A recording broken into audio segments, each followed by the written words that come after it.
Now we're going to grab some paper, and I used throughout this album, I used the Glitz Hoopla line.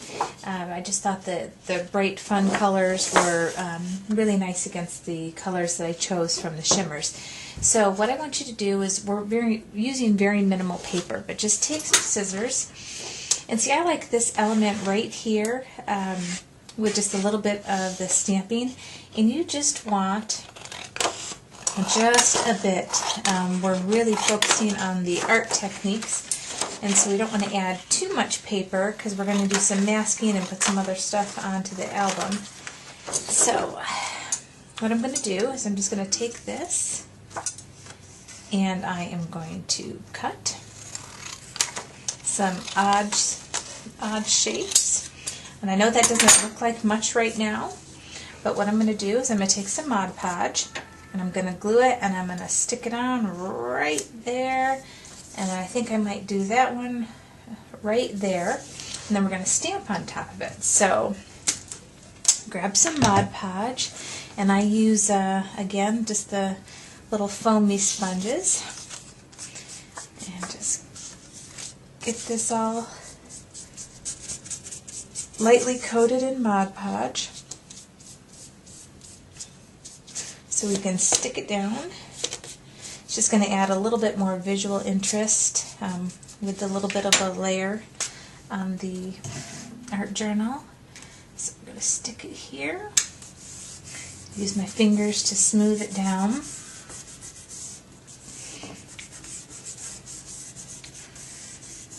Okay. Alright, now the next one, Mod Podge it up. And see how messy I am on the desk? I just can't help myself. And this one I want it to go all the way up towards the top there. So we're going to kind of shift it until we get it there. There we go. And smooth it.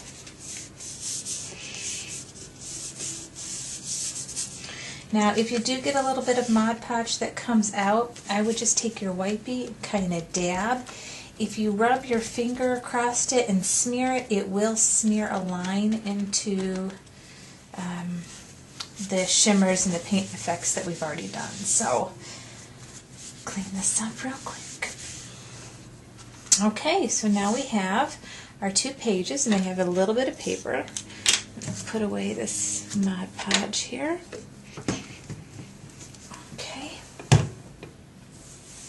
And I'm going to be using, again, a Glitz product. I love their distressing stamps, their background stamps. I have chosen a grid, and this, it's almost like a marble.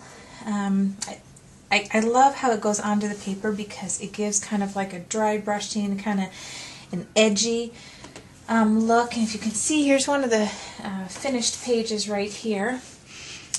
You can see the grid and the brushing of this distress stamp right there, and this is kind of the look that we're going for.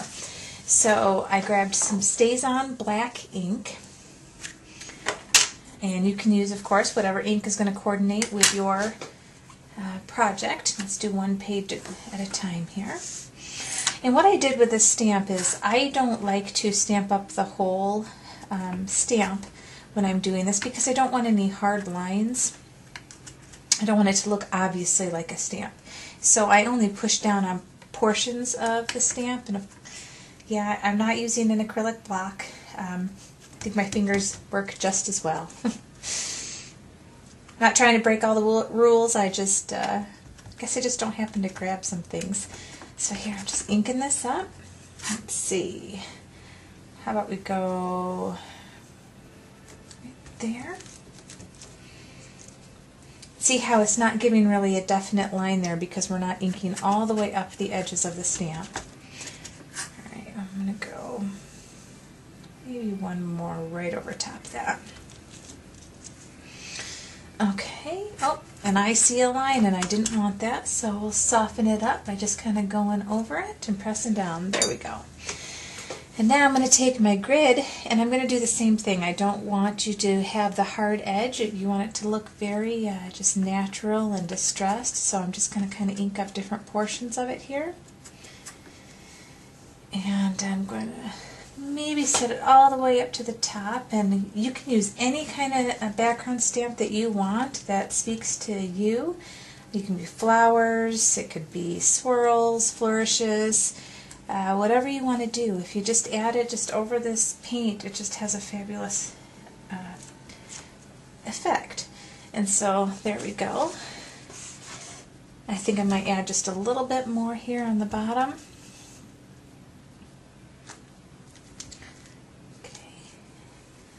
There we go. So that's the page that we're working on. I'm going to do the next page. We're going to follow the same model by using the same stamps. Again, don't ink it all the way up again. Or you know what? Do, if that's what you want to do. Just trying to build a creative background that brings you into it. So if that's what you like, then go for it.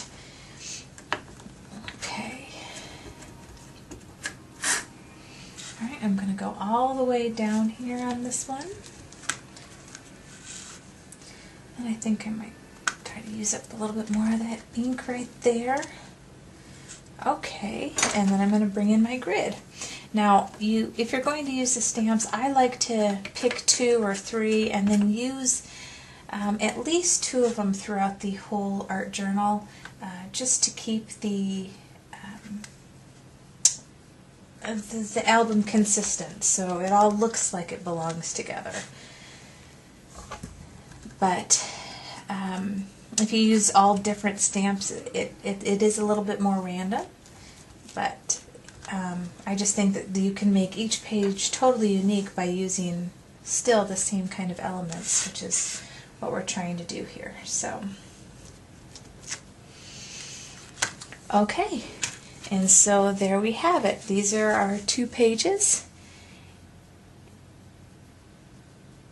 And I will show you at the end of this video, I'll show you a bunch of the other different pages so you can just see the kind of colors that I used in the background and around the edges.